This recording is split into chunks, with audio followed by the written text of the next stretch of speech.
she works with people with disabilities, and also she acts as a counselor for children whose families have been devastated by serious illness. Ashla also won Kerala government's Youth Icon Award in 2017. We're so glad you're here to share your story, Asha. Ashla, over to you. Thank you. Thank you so much. I'm also so happy to be here.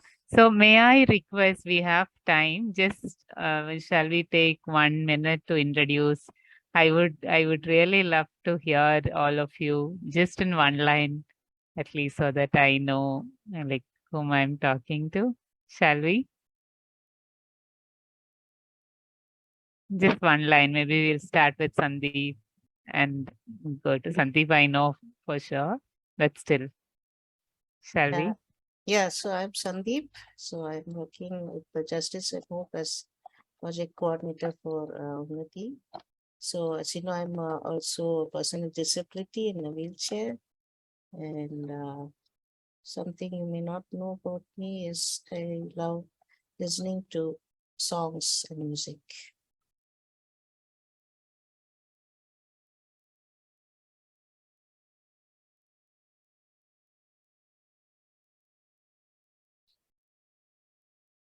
Olivia, you want to go for next? Yeah. So I'm Olivia. I work with Justice and Hope, and I've been working as a communication specialist here. Should I really share something that you really don't know about me? Okay. No, I don't know anybody at all in this, okay. So any news will be a new news for me. So don't worry. Okay. I don't want to stress anybody thinking about sharing something which is not known to others. I would just like to see who it is, and just to start so that we'll all know each other. That's right. Thank you. Okay. So yeah, I do have a lot of weird stuff I can tell about me, but yeah, one thing, I love coffee. I sort of drink at least 3 or 4 cups of coffee a day. Yeah, so that's that. Anybody else wants to go next? I think. My name is Binny, and I'm from Bihar. I'm settled in Chennai, married to a girl from Nagarkoi. And I work with an organization. I work with Verizon as a cybersecurity engineer, and also run a trust which is known as Seed 100, with support for girls' education financially. I'll go. I'm a retired counselor and a social worker from government setup in Chennai, Government Institute of Rehabilitation Medicine. But I volunteer now, and I don't know, Ashla, whether you're aware of Swasraya. Okay, I'm associated with them in Kerala, and spinal cord injury is my favorite thing, like I got into that. Unknowingly, I got into Government General Hospital, went to a paraplegia unit. And then from there, I moved to Government Institute of Rehabilitation. Most of my patients, we used to call them patients, sorry for that, they were actually spinal cord injured. Even today, I'm actually closely associated with them. And Swasraya is one of them. Thank you.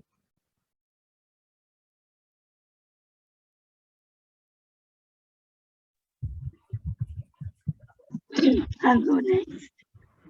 Hi, Ashla, I'm Pranita. I've lived with disabilities for 25 years, but recently I've been losing my vision.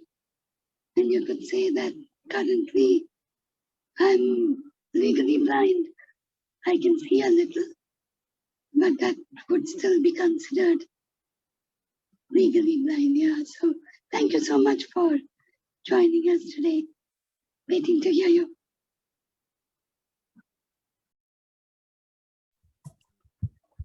Hello, I'm John Simeon, pastoring a church, Methodist church. Just was a little curious. I've heard of Justice and Hope. I just thought I'd come and join you all for this. Just want to know a little bit more.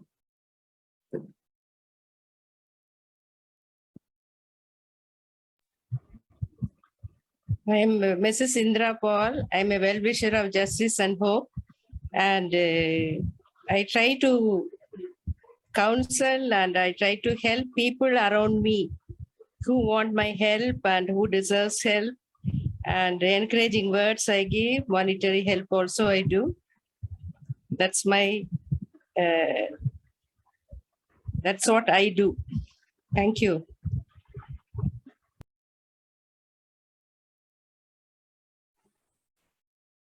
Hi, I'm Elizabeth. I'm from Chennai. I'm a doctor, an eye specialist, working with the community hospital of Shanganathralaya. So, yeah, I'm also curious and wanted to hear from you, Ashla. Thank you for helping us to come out of from behind us.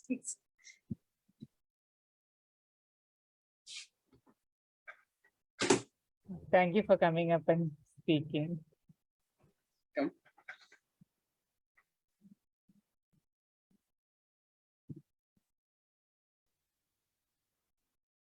I don't want to stress anybody, like compelling them to come out and speak. But if any of you, because I know I understand this. Sometimes I'm like, okay, oh, should I go next? Should I go next? And I'll wait for the next person, and end of it, I'll end up not talking at all.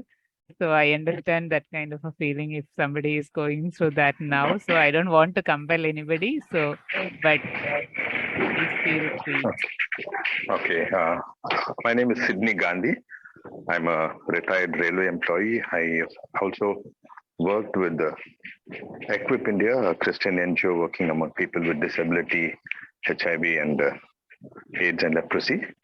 I'm not working with Equip India anymore, but I'm very sensitive to the needs and problems of people with disability. And on a freelance basis, I help out wherever possible, whenever possible.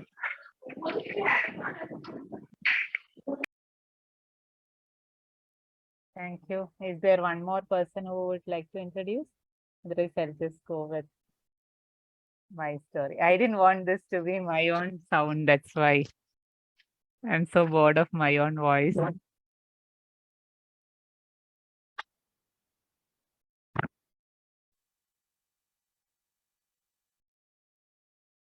Okay, so shall I go? Okay, so thank you. Once again, thank you so much, Justice and Hope, for giving me an opportunity.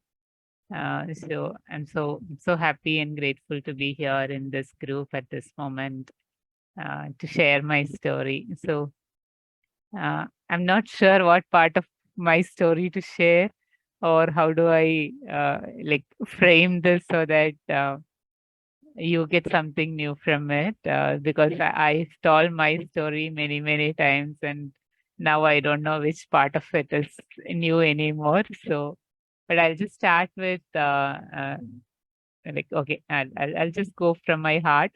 Let's see how it where it goes, as Olivia made us do about the ice-breaking story. So I was born and brought up in a rural village of Kerala, which is in Kannur, very north of Kerala. So I grew up there. I did my schooling there. And it was like, I always say so proudly that I like studied with kerosene lamps and I walked like maybe 5 kilometers up and down every day to get to my school. So I always say so proudly about that. And so I did my master's in computer applications from Coimbatore. And I was working in Chennai in one of the IT companies when I met with an accident. I worked there for 4 years and I was staying and working there in Chennai. And that's when one day I came for holidays home, and while going back, I met with an accident. So that's how I got my spinal cord injury. And I was in different hospitals for almost 4 years after that. So I got my immediate emergency care where I went through a surgery to fix my spinal cord. And then I went on to get rehabilitation in different places. Like I was in Vellore for 2.5, about 3 months. And then when I, like I had to continue somewhere in a hospital environment, because back home there is nothing. Physiotherapy was unheard of at that time in my village, and there was no road access to my home and a wheelchair access inside my home also. So there wasn't any way to access physiotherapy from there. And medical care, some emergency medical care was also very difficult at that point of time at home. So mom decided to like be in a hospital somewhere. So we found a hospital where this physiotherapy and rehabilitation, a private clinic where we can stay and get physiotherapy and rehabilitation. So I was staying there for almost 3 years from then on. So that's where I from Vellore, I got to know, I got to understand more about spinal cord injury. How do we manage? How do we go through it? And how do we do different kind of things in a different way? Because being bedridden, completely bedridden, and then the path to being able to sit, being able to do some things, whatever is possible independently and all, it takes a long way, and it needs professional help, and it needs some kind of a training. So I was learning to write again, to sign again, to eat again with spoon, to get up and sit and like manage my wheelchair, push my wheelchair on my own. So all those like propelling the wheelchair and building that endurability and all, it was all new learning for me. And when it took long time, and then what happened in between was like, okay, for 1.5 years I was on career break. So after that, from hospital, it was like with mom's encouragement and with one of my like physiotherapists, he was actually asking, you did your master's in computers, why don't you try something online, some job, because you're spending all your time on physiotherapy, and rest of the time I was just lying down or doing something. So why don't you try something? And then mom suggested, okay, why don't you ask your company itself? So I went ahead and asked whether I can come back as a like work from home option and work from my hospital. So for part time, and they kindly agreed, and so I got to go back to my work. So I was working from then on, and that was actually a very big change in my life, because till then I didn't have an identity. So that's what I know, that most of these people, most of you are all working in the field of disability. So this is no news for you, but still something which we repeatedly see in this field is that, okay, the moment you end up with a disability, so people are like, they don't give you, like, they don't see you as a person. So all these words in Unnati, the Sandeep was talking about uh, dignity, contributing towards the society, purpose of life, and all these things are like, which is actually unseen and unheard in the field of disability. The moment for the persons, they are not talked to in a way that, okay, you also have a purpose in life, you can do things, or acknowledging that you have a dignity. When you go and talk to people about, okay, what happened to you, how long back, what was the issue, did you try this, did you try that, when you have these kind of stranger conversations, we are never thinking about this person's dignity and acknowledging that they are also having something like that. So all these things which were happening to me, and then the change which I saw in people, like, okay, they start talking about it, and then finally at some point of time, if they reach till, okay, what do you do? And they don't ask what do you do, because they assume I don't do anything at all. But then they ask, okay, what did you study, or what did you do in the past tense? And say, I did work full time for some time, and now I work part time. So when it comes to the present moment, that, okay, I do something, then the whole the atmosphere changes. Oh, do you? And then how it is, and so I understand how and why it is so important for people with disabilities to have some kind of an independence, some kind of a job opportunities and something to do. It may not be many times like full time, or it may not be so big, but for us to have a feeling that, okay, we are doing something, we are capable of doing something, and we are not simply using all the resources from the society for our mere existence. Instead, we are giving back in, even though it is in a very humble way.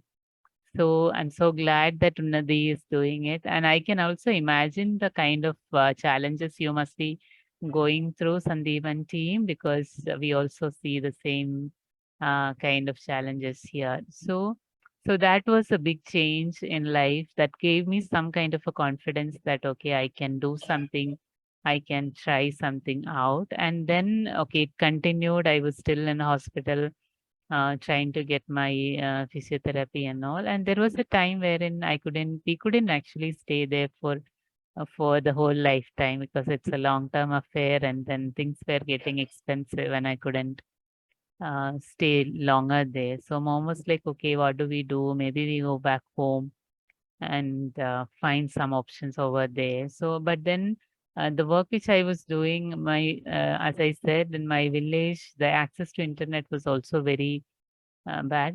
By that time, we got like when I completed my 10th standard, we got the electricity connection, but it was not so reliable. If it rains for a day, maybe next 3 days, there is no electricity. So that happens many times. So I couldn't think of going back there, knowing that my work will also be affected if I go. My physiotherapy, for sure, it will be. So for many reasons, I couldn't think of going back home. So I was just thinking maybe we'll go somewhere where I'm of some use, instead of simply existing at home, waiting up like getting up in the morning and eating and watching TV and reading some books maybe, and then sleeping again and getting up next day. So that was something which I couldn't think of. And I decided to search for something. And there were so many people when I wanted to do something, like to find out a place where I can be of some use and where I get the kind of help which I need. There were a lot of people who came forward to help, unknown people from unknown places, but it all worked out well, and that's how I found Pallium India. So Pallium India is an organization providing palliative care. So it's like treatment of serious health-related illness. So we treat people, those who are going through any serious health-related issues. So be it acute or be it chronic, though majority of our patients are or beneficiaries are having chronic illnesses. So it could be cancer. Majority of them are cancer, but we are seeing lot of non-cancer people also. And the main aim of our care is to symptom management and improve quality of life, so that we help people to live a life with quality as much as possible with the current conditions. We don't take on any chemotherapy or radiation or any curative treatment as such that is given by any other treating physician, but we treat their pain and other symptoms, and we look at the psychosocial issues. We provide counseling, and we provide, as Sandeep also mentioned, any like food kits for people when they are not able to work sometimes, and any vocational training to families, so that family as a unit, they are able to get some kind of an income when the main breadwinner of the family is sick and can't work anymore. So we do that kind of work. So I reached here in 2014, September 28th. So it's going to be 8 years now. So like I came here as a volunteer, started doing some working as Dr. Rajagopal's, who is the chairman of the organization, his executive assistant. So, and slowly I learned about palliative. I didn't know anything about palliative care, but the only idea of coming here was like he was searching for an executive assistant at that time, and Pallium India was wholeheartedly welcoming me. So I thought, okay, I can do something with my laptop, managing his emails and schedules and travels and all those kind of things. So that is what I was expecting. And only after like getting this offer or finding this organization that I started looking at what is palliative care and what do Pallium India do as an organization and all. So and then I came here and I learned so much from Rajagopal sir itself. So it was like so much of a learning on the job, seeing him work, seeing him talking to the patients and families and caregivers, and how he is taking these difficult conversations and actually getting people, helping people to take decisions. And also it was so much of learning. And then I got so interested in these things. So I myself learned counseling after that, because I also wanted to do something in that line. Sometimes what happens is like, okay, when sir is not there, some patient's caregiver will come and ask for, can I have an appointment of Dr. Rajagopal for a patient? So they come for this one sentence question to get a time. So when they sit and when I ask, okay, what happened? Who is the patient? How are you doing?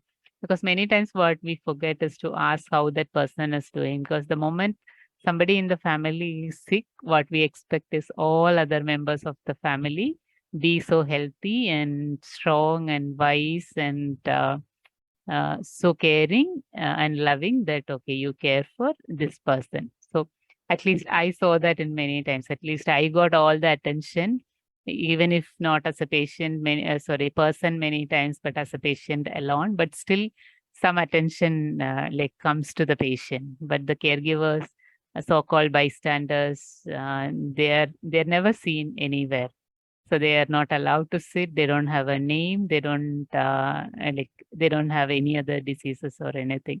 So something we do is to ask these people like how they are doing, and to find out, okay, whether they have any already existing health issues, and if so, are they continuing the medications, and help them to go through that, so that they are healthy and strong enough to help these people who need more care at the moment. So I'll start asking, okay, how are you and all. So then sometimes or many times they will tell their story, share that, okay, for the last 5 days I didn't sleep and we've been in ICU and we were in like hospitalized for these many days, and then start saying the stories. Okay, this is how my dad was, and that this is how he is now, and all. And I'll hear everything, and then end of it, maybe after an hour or so, he'll go back with a time to meet Dr. Ash, maybe in the coming days. So that is how it started. And so I was like so interested. I never had any experience with working with human. All my experience was with computers. And it's actually very easy. And like when you're frustrated, when you're angry, or when you're bored, you can simply close the lid and go out and come back and start from where you stopped. But with humans, and especially when they're going through an illness, you can't do it. So I learned the art of counseling. I got into an online course to learn what do I do, how do I do it, because I didn't want to make mistakes working with people. Even if I don't do anything right, I shouldn't be doing wrong things and hurting people. So I learned some counseling, and I started working with children. We, as an organization, we support education of children. Dropping out of school, we support their education, so that, and at least to see that they are through the 12th standard. And from then on, it's like based on their marks and their interest and their priorities. So many times they want to go to some job so that they can support the families. And some are so dedicated that they want to study further and get better jobs. So based on their interest and their like passion, we support them. But at least through 12th, we see their education. And we also have a group called Unnathi, where we meet together of like, this is for um, people who lost their loved ones in our care. So the care which we give will not stop when we lose the patient or the patient dies. We also continue the connection with the patients as a bereavement support. So we do that. we meet people. So from that also, there were a lot of children who needed some kind of an attention, because children, we ask them, okay, you go and play. So when there is an adult who is sick, what we ask is who's sick and who's dying also, what we ask the children is to go and play. We don't give answers many times. So what happens is like they live in fear, and many times they think that, okay, I lost my dad, so I'm now going to lose my mother also. So they live in a lot of fear. So that affects them a lot. So we have a group of children in our care also, where we actually get them to talk about and ask questions and help them go forward. So I started working with that also. So that is what even now I do. I work as Dr. Rajagopal's assistant, and then wherever it is possible. And I always call it's like an avial. So I myself don't know what all I do, but wherever it is, wherever I find myself of some use, I try to do that. Because if I take a list of things which I can't do, the list is so big. So I don't want to look at that list. Instead, I choose to look at what I can do, even if it is small. So I start by doing that. And that's how I spend my days. And that's how I actually met Sandeep talking in one of the groups. And then he invited that, okay, you come and share your story in this group also. So thank you, Sandeep. And thank you so much for letting me share my story. And maybe I don't want to do all the talking, so I'm stopping it here, and I would like to answer any questions you have got. Maybe if it is about Unnathi, for people who are new to Justice and Hope, there are people from Justice and Hope to answer it. And if it is something about something which I spoke just now, I shared just now, I'm here to answer also. So please feel free and let's have a discussion. Thank you. Thank you so much, Ashla. That was such an inspiring story, and I hope that all of us here are learning a lot from this session. Thank you so much. The floor is now open for questions. If anyone wants to ask a few questions or say something, you can go ahead. Which year did you have the spinal injury? If you may say. Ashla, the question is, which year? I'm sorry. Which year did you have the spinal injury? That was in 2010. Okay. Just wanted to know the duration. Yeah, okay. Thank you.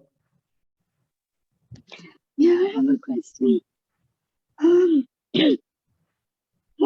What did you do when you, or did you ever feel like, giving up, or did you feel discouraged? What did you do when you felt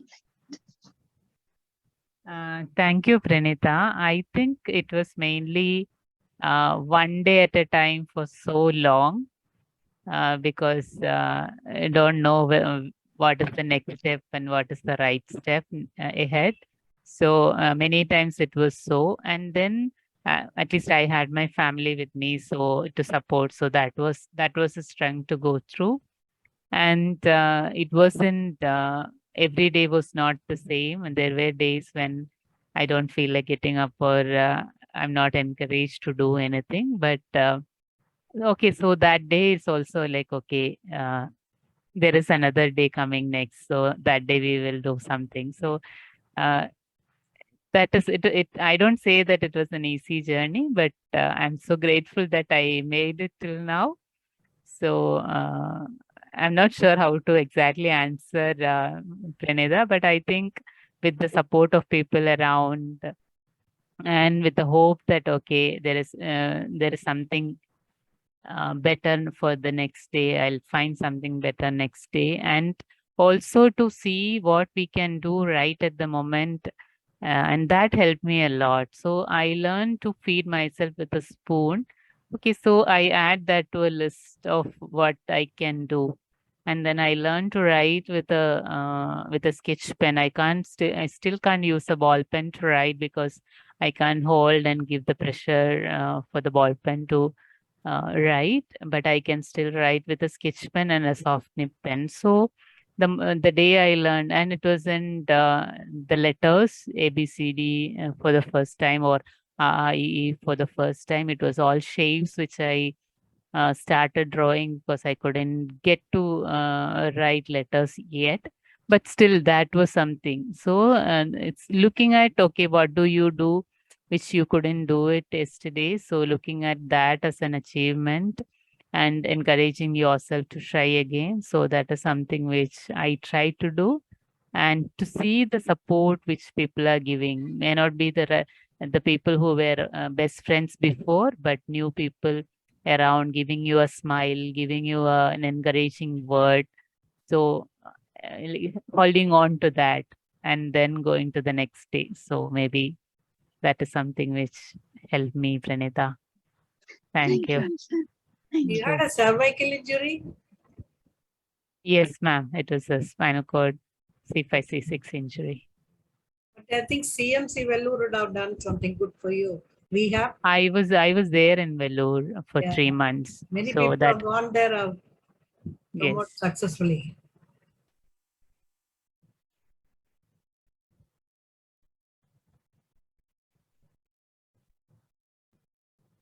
And I know it's 7:30 already, but if we have any 1 or 2 questions, we can take up that also before we close. Congratulations, Asha. Thank you, sir. From being a service receiver, you've become a service provider. And I'm sure it must have been a very long and anxious and tiring journey for you. I thank God for all the support you received from your near and dear ones and support. How in your work do you find? I sometimes feel that the caregivers undergo more stress than the actual patient. What do you say about that? Yes, exactly. You are right. Many times, sir, we see that a lot. Many times there is a caregiver code which is not comfortable at all, and then long-term caregiving is such a stressful work to do when nobody is asking you, caring for you, nobody's encouraging you, and nobody's offering to help. So that is something. And I still remember the day I came, and then I think it was 2 or 3 days after I came to Pallium India that I met Dr. Ashobal. He was traveling when I came from Ernakulam to Trivandrum to be here. So that was the day my mom was asked for her name and age and how is it to care for a daughter like me for all these years. For the first time in 4 years, somebody asked, okay, what is your name? What do you do? Do you have any health issues? How is it to care for? And what support do you need to care for Ashla?